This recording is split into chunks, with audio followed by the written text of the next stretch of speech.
being authentic is something that we all really want, but at the same time, it's very hard. But it's also something that, to improve and to better ourselves and to grow in our character, we have to sometimes deviate. So when is it okay to deviate from our authentic selves, and when is it not okay? So let's take a look at some interesting conversations that took place about this very subject. So let's start with, this is the Shavuot connection. This is the reason why we're having this discussion in the first place.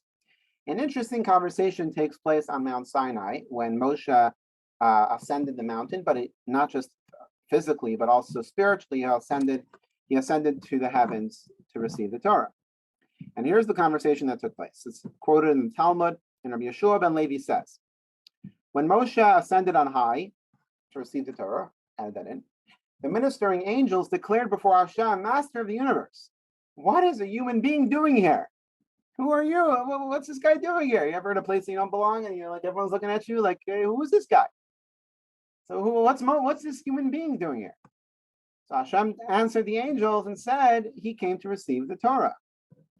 So the angels replied to him, a treasure that was hidden for 974 generations prior to the creation of the world. You seek to give this treasure to a flesh and blood? Who are these humans that you should remember them, and the son of a human that you should be mindful of them? In other words, quoting the verse that we say in the Psalms. And basically, I'm not going to quote the rest, but the angels were obviously very jealous. Like, why is this human being who's obviously limited, who's a flesh and blood, who's not, spiritual like us, how come they or he is able to get the Torah? So instead of answering, it's actually an important lesson here. Instead of answering himself, Hashem said to Moshe, you answer. Actually a very important lesson in leadership. Very often, if we're the head honcho, or we're the CEO, or we're the one in charge, so we want to have the final voice. So what does Hashem tell Moshe? He says, no, you answer him. In other words, empowering Moshe to give the answer. So what does Moshe do? Moshe says, in the presence of the angels, Master of the universe, the Torah that you are giving me, tell us what's written in it. So Hashem answered, says, I am Hashem, I am the Lord your God who took you out of Egypt. So Moshe turns to the angels and says, did you go down and suffer in Egypt? Were you enslaved by Pharaoh for 210 years? Why should the Torah be for you? It says clearly, I am God who took you out of Egypt. Again, Moshe asked Hashem to say something else that's written in it. And Hashem said again, you shall not murder, you shall not commit adultery, and you shall not steal. And then Moshe turned to the angels and said to them, do you have a problem with jealousy? Do you have a problem with murder? Do you have a problem with adultery? You don't have an evil inclination. You don't have a physical body. So obviously the Torah doesn't apply to you. And with that, immediately the angels agreed with Hashem's plan to give the Torah to the people. As it says, Hashem, our master, how glorious is your name. And notably, the verse doesn't continue, which in other words, the angels were praising Hashem for giving the Torah to the people.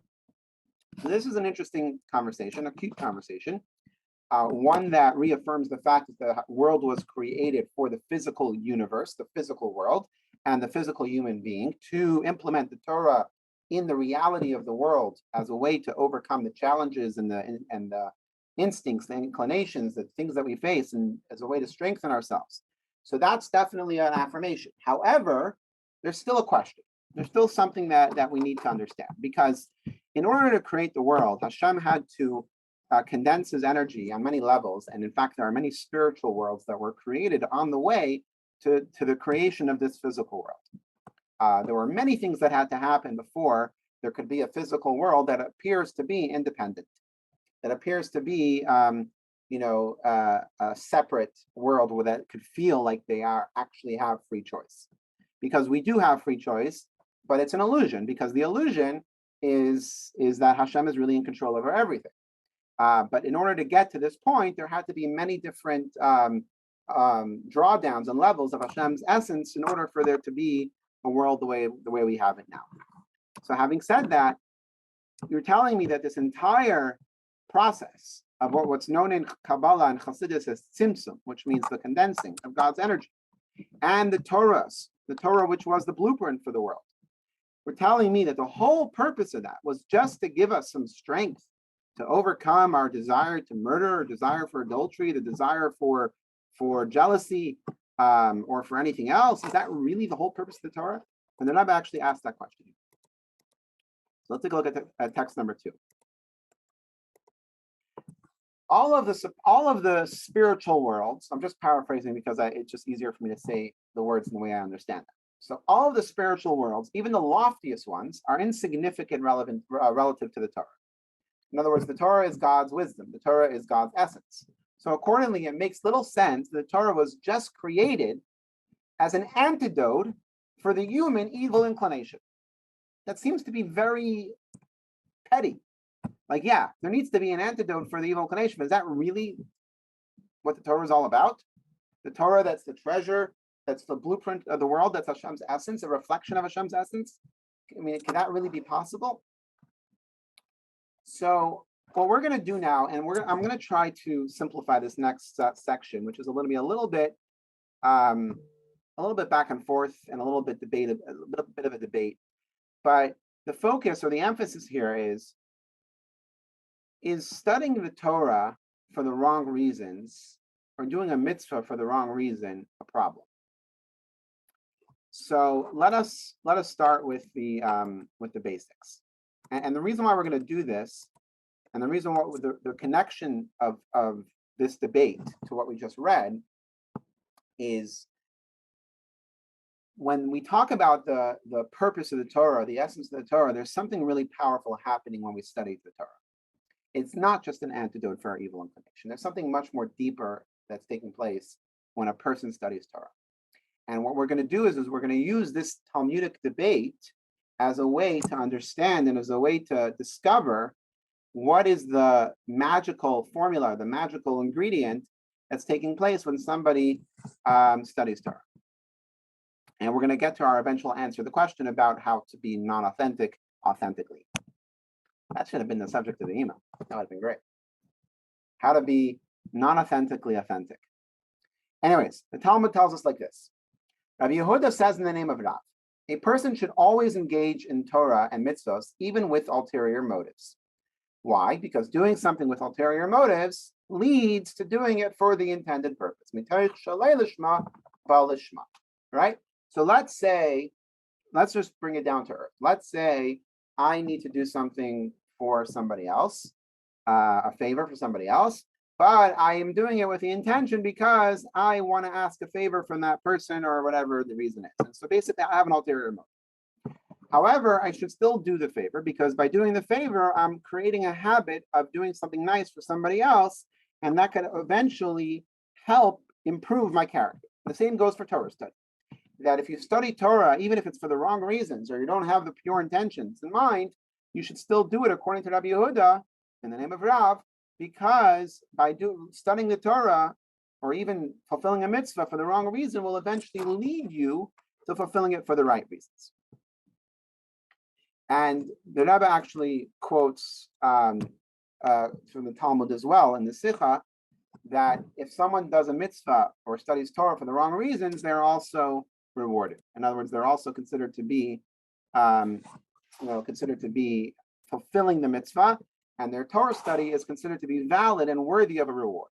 Now, I'm not going to read this whole section of text number 5, but I want to describe it in a verbal sense, and that is that from an educational perspective, and for those of you who have a background in education, you'll appreciate this. The style of educating a child in Judaism and the way that Torah wants us to educate a child is actually this exact way, where in the beginning, it's not necessarily for the right reasons. When you have to teach a 3-year-old or a 5-year-old Torah, the Torah does not expect that the 3-year-old or the 5-year-old is going to be all excited to read the Aleph Beis. That's work. You have to incentivize them. There has to be a candy. There has to be some sort of benefit for the child that the child appreciates in order to study the Aleph Beis. And the same goes for the rest of, whether it's Aleph Beis, whether it's reading from the Siddur, whether it's studying the Chumash when they're 5 years old, and so on and so forth. When you're trying to incentivize a child to study Torah, you have to incentivize them in a language, in a way that they can understand and they can appreciate, even if it's the wrong reason. Yes, you want them eventually to study Torah for the right reasons, but you still need to incentivize them. And when you get older, when you're 10, 11, 12, there has to be some consequences. For example, there has to be a test. And if you don't do well on the test, then the test gets sent to your parents, and your parents call you in and ask why you didn't study for the test. In other words, there has to be, both, the positive reinforcement and the negative reinforcement in a way to incentivize a person to study Torah and do mitzvahs in the way that they're supposed to, even if it's for the wrong reasons. Why is this important? Because even if it's for the wrong reasons, the fact that you're creating those types of habits within a person, within a child especially, so the hope is, and the outcome, that desired outcome is that those habits are going to stick, and that knowledge is going to stick, and that eventually this child is going to grow up and study Torah and do mitzvahs for the right reasons. So therefore, it's not necessarily a bad thing to fake it or to do something that's not authentic if it's all leading you to the right direction and creating a positive habit. Problem is that there's another quote from the Talmud that says the opposite. Let's take a look at this. Text number 6. It is stated that it's pretty harsh. But it's stated that the beginning of wisdom, Reishus Chachma, this is a verse. The beginning of wisdom is fear of Hashem. In other words, in order to truly acquire wisdom, you first have to have a sense of awe and reverence of Hashem, which means that you can't just study Torah. You have to first preface it by a fear and a reverence and awe for Hashem. In other words, you're doing it for the right reasons. So it's not simply stated all who fulfill, but rather all who fulfill them. Those who perform these actions as they ought to be performed, meaning those who do such deeds, those who study Torah, do mitzvahs for their own sake, for the sake of the mitzvahs themselves, not those who do them for their own sake, not for their own sake, for the wrong reasons. In other words, the whole purpose of Torah and mitzvahs is that you should perform them for the right reasons and not for the wrong reasons. And here comes the hard part. One who does them not for their own sake, in other words, they do Torah mitzvahs for the wrong reasons, it would have been preferable for that person not to have been created. Ouch. So on one hand, we have a Gemara that says, let me go back to it, that says that no matter what, you should study Torah and fulfill and fulfill the mitzvahs, even if it's for the wrong reasons, because from creating those habits of studying Torah and doing mitzvahs, it will lead you to doing it for the right reasons. But here we have a Gemara that says that if someone does it for the wrong reasons, it's better if they weren't created. And here's another piece. Rav Binah used to say that whoever engages in Torah altruistically, in other words, that they're using it for their own benefit, the Torah becomes what's called a sam hamaves for them, a poison. I don't know what this English word is, but in Hebrew the word is sam hamaves, which means like a poison for them, like it's not a positive thing. Once again, saying that if you're studying Torah for the wrong reasons, you got a problem. And he backs it up with a verse that says it's the tree of life for those who hold on to it. In other words, it has to be something which you are holding on to, which by definition means you're consistent and you're doing it for the right reasons. It shall be a cure to your body, and whoever finds me finds life. So in other words, the Talmud has two sources here that seem to indicate that Torah must be studied only for the right reasons. Torah mitzvahs must be studied and performed for the right reasons. So which is it? So the answer isn't as significant as the question. And in fact, the Talmud continues, whoever engages in Torah study for an ulterior motive, it becomes, same quote, it becomes a poison for them. All right. The answer is actually pretty simple, and I'm not going to verbalize them. I'm not going to read the text. I'm going to have it open on the screen here, and I will just explain it. But when we're talking about somebody who is studying Torah for the wrong reasons, where it's okay, they're actually they're trying to get on the right track. They're intending that their Torah study should actually eventually translate into action. So yeah, they know they're not authentic right now. They know that it's not for the right reasons right now, but that's not what they want. They want to be authentic. They want it to be for the right reasons. They're just not there yet. So they're on the path to getting the Torah and mitzvahs in the right place, but they're just not in the right spot yet of that ladder. So therefore, where they are now is not authentic. So in such a case, the Talmud is telling us that that's good because you're headed in the right direction. But if God forbid someone is studying the Torah just to ridicule others, or if someone's studying the Torah just for the purposes of using it, let's say for a debate, to outsmart somebody else, or somebody is using the Torah to negatively influence somebody else, like it says over here in the text in Rashi, then that is where it becomes, where studying the Torah could become a poison. So in other words, only if someone actually has evil intentions when they're studying the Torah. But if someone is wanting the Torah to be translated into reality for their life, even if it's for the wrong reasons, even if they're just studying because they need to give a speech or a lecture, but ultimately they really want it to permeate them, then at that point it's still in the right path, and therefore it's still considered to be a positive direction, and it's encouraged. Why is this important? So let's go back to our original question. Our original question was, Moshe told the angels that the reason why the human being should receive the Torah is because they have an evil inclination. But we know that that cannot be the whole purpose of the Torah, just as an antidote for the evil inclination. There must be something much deeper to what the Torah could accomplish. And that's what we're going to tackle right now. So let us go on to this discussion here. I'm going to skip a couple texts because I want to go into the discussion on the object of what Torah is meant to accomplish. Give me 1 second. All right. So this is from the Alter Rebbe in his version of the Code of Jewish Law. So this is still within the discussion of how the Torah should be studied. And this is basically the final say almost. This is basically the outcome of all of the Talmudic debate. Some say that nevertheless, a person should always engage in Torah and mitzvahs, even with ulterior motives, because doing something with ulterior motives leads to doing it for the intended purpose. Eventually, the light of Torah will bring them back to the righteous path. That's a line worth reading again, because that is where we're going. Eventually, the light of Torah that they're studying will bring them back to the righteous path. On the verse, they forsook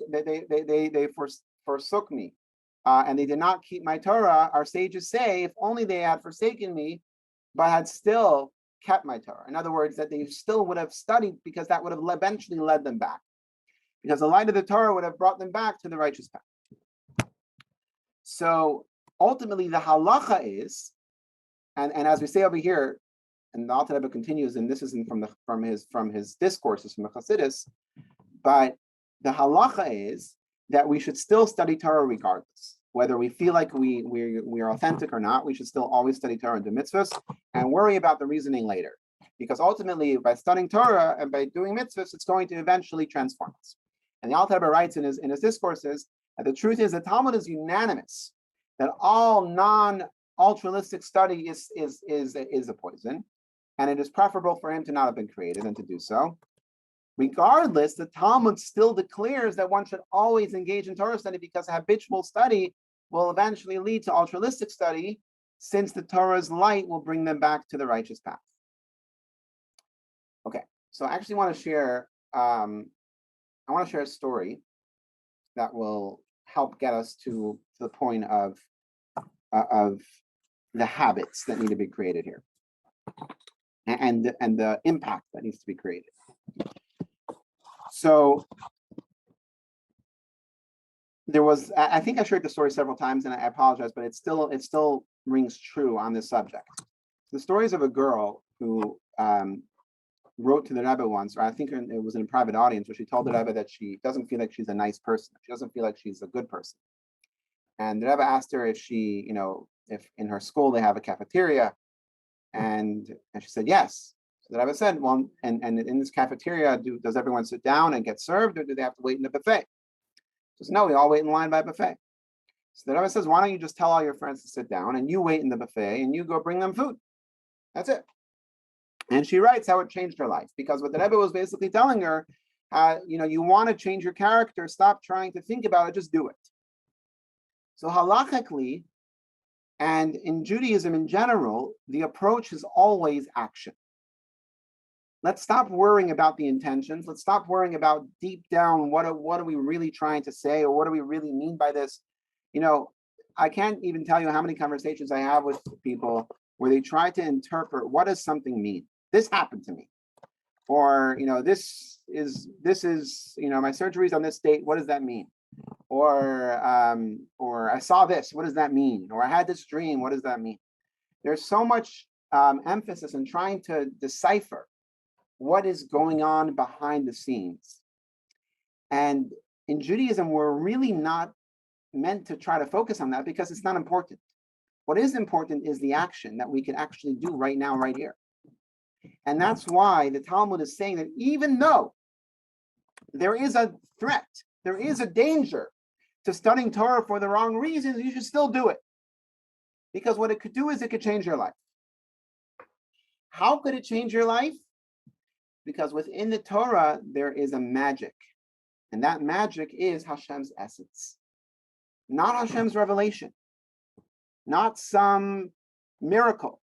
But Hashem's essence is enclosed in the Torah. And when you study Torah, for whatever reason, you are connecting yourself, you're connecting your brain, your physical brain, with Hashem's essence. And by doing that, the sky is the limit as to what can happen afterwards. So the Talmud is not going to prevent someone from experiencing, even if there's a risk that they might misuse it. There's a story also of the Alter Rebbe when he was revealing, when the Hasidic movement was revealing the secrets of esoterica, the esoteric aspects of the Torah, of Kabbalah, but revealing them through Hasidus in the practical sense of ways for people to appreciate, Judaism, appreciate the Torah, and appreciate the connection Hashem has with their Shema. But the byproduct is that there was a lot of deep mysticism that was revealed. In fact, one of the writings of the Mizrach Magid was found in a ditch, and there was a big rabbi, or a big opposer to the Hasidic movement at the time, who was a very valid, he had a very valid opposition. It wasn't just he understood the value of what's being taught over here. He understood the holiness of it, and the fact that one of these writings was found in a ditch, he couldn't handle it. And he came over to the yeshiva of the Maggid of Mizrich, and he started, saying to the students, "This is not okay. You cannot. This stuff is not meant to be written on paper. This is This is God. This is God's essence. You're putting this on a piece of paper, and it was in the mud. You can't do that. This is not meant for. This is not even meant to be uttered. This is like beyond physical. This can't happen." So the Alter Rebbe volunteered. He was one of the students of the Maggid at the time, and he volunteered to answer this rabbi with a parable, with a metaphor. He tells him a story, and he says there was once a king who had a son, who had a prince, who had one son, who was his only son, who he loved very much. And this prince took ill. He became sick. And day by day, his illness got worse and worse, until he got to the point that, the doctors did not know if he would survive his illness. Until one doctor actually said, "You know what, I think I might have a cure." But the cure involves using minerals that are very rare. In fact, the only place that I know where this mineral exists is within the gemstone of the king's crown. And the only way to access this mineral is by taking that gem out of the crown and crushing it in order to access these minerals. And only then will I be able to mix it with some other chemistry, or some other whatever it was, to make the medicine. And then there might be a small chance that it might help, but I don't even know if it will help, but there's a chance. Without hesitation, the king pulled off his crown and ripped off the gem, which was the most precious gem of the crown that represented his kingdom, And he handed it to the physician and said, even if there's a small chance, take this gem, crush it, do what you need to do, and please save my son. And the Alter Rebbe went on to say that we are now living in a time after the horrific massacre of the Cossacks, when the Jewish people, it was basically a mini Holocaust, when the Jewish people were scattered amongst the nation, scattered all over, and it was a terrible time for the Jewish people. It was a horrific time. And there was a huge divide between the learned and the quote unquote simple people. It was just a horrible time for Judaism. And Judaism was at risk. So what? And the Jewish people are compared to the prince, to that son of the king. And the king is obviously referring to Hashem. And the son is sick. The Jewish people are sick. They need a medication. And what is the medication? The medication is that gem on the king's crown, the essence of Hashem, which is found in the esoteric aspect of the Torah. And what does Hashem do? He takes that gem and he says, take it and heal my child. And that's exactly what we're doing here in the Hasidic movement. That's exactly what we're doing here by revealing the esoteric, even if it means, God forbid, that there's going to be a piece of paper that ends up in the ditch. But right now we're on a mission to save Judaism and to save the son of the king, save the prince, save the Jewish people. So the same thing could be said about the Talmud's trying to say about studying Torah, is that when you study Torah, even if it's for the wrong reasons, and there is a potential for the wrong reasons to be a poisonous experience, but because the Torah is so impactful and it could eventually lead this person to study Torah for the right reason, they should do it anyways. Even though it's still called a Sam HaMaves, a potion of death, it can transform into a potion of good by the light that's within Torah study. But if the person would stop studying altogether, due to the above mentioned reasons, they would follow their heart's every whim. In other words, they would follow their instincts and commit every evil in Hashem's eyes. So it turns out that the two statements are no longer in conflict. It remains true that if one studies with an agenda, it is better to not have been created. But nonetheless, Rav Yehuda still advises that it's the right thing to study Torah, even with an agenda, since it has the potential to become altruistic, where the person is studying for the right reasons, as explained above. And let's just read this little tidbit here. The lethal potion itself could actually be transformed into a cure, into a vitamin. If you keep at it, it eventually could it seep into the soul and reveal the essence of the soul, because this Torah is what contained within the Torah is the essence of Hashem. And the Alter Rebbe continues here. Oh, sorry. The Kabbalistic sages likewise say that all the Torah study and mitzvahs that a person does, even while they're still wicked, even while they're still considered to be a rasha, despite them temporarily strengthening the forces of evil, even though using the Torah and mitzvahs for the wrong reasons, will nevertheless eventually be removed from there and return to holiness when that person returns through teshuvah or through an incarnation. But one way or the other, the Torah and mitzvahs that a person does, even in the wrong format, will eventually be elevated and returned into the right place. And therefore, someone should never hold back from studying Torah. Now that Rebbe finishes off and the Rebbe brings us home. Even the loftiest and godly revelations are restricted by the definitions of what is light and revelations. As such, the existence of evil, which is the antithesis of light, can oppose them, because that's just revelations. It's not the essence. So light, by definition, could have an opposer. Light is a reflection. It's not really the essence. As a result, it's not within the capacity of this level of godly manifestation to transform evil into good. Light pushes away darkness, but it doesn't transform. In this manifestation, the forces of holiness can only fight negativity until it's destroyed completely. Only Hashem's essence, the ultimate simplicity beyond any definition and unrelated to all opposition, has the capacity to alter and transform evil to good. So that is found within the Torah. It's a transforming miracle. And this is why the Torah was given to the human being. And that's why Moshe was telling the angels, did you go to Egypt? Did you suffer 210 years in Egypt in slavery? Do you have the desire for all these horrible things? It's not about the antidote. It's the fact that the Torah has the ability to transform. Angels don't need to be transformed. this world, us human beings, do need to be transformed.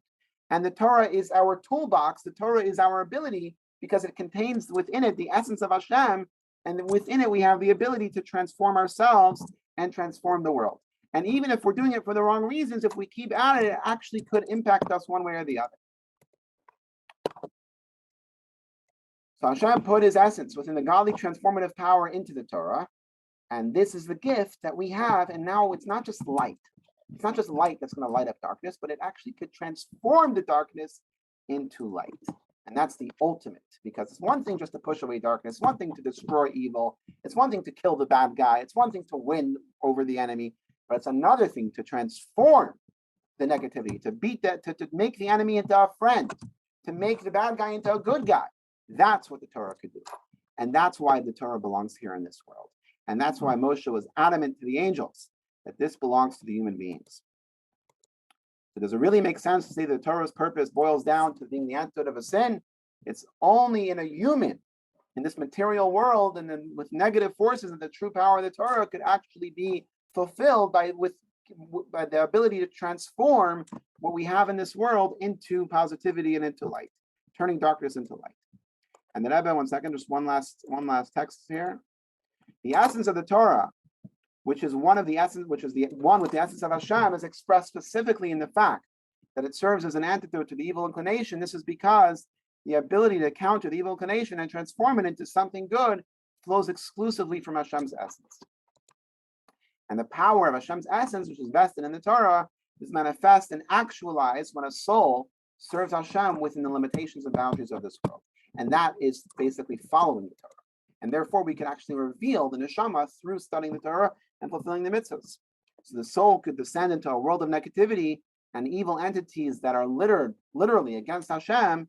But in this low world, it fights with the evil inclination, breaks through, uncovers everything concealed and hidden, and then transforms it from darkness into light. So this subjugation and transformation of negativity and evil entities which are literally against Hashem, precisely encapsulates the idea of total innovation, because it's the process of reverting an egotistical entity into utter nothingness. In other words, basically turning a haughty, selfish concept or a selfish person or a selfish thing into revealing the godliness within it and transforming it into holiness. And that is the power that the Torah gives us through the essence of Hashem that's contained within it. So the power of total innovation is sourced in the essence of Hashem, and He alone has this capacity and the ability to create something out of utter nothingness. And He gave us this gift through giving us the Torah.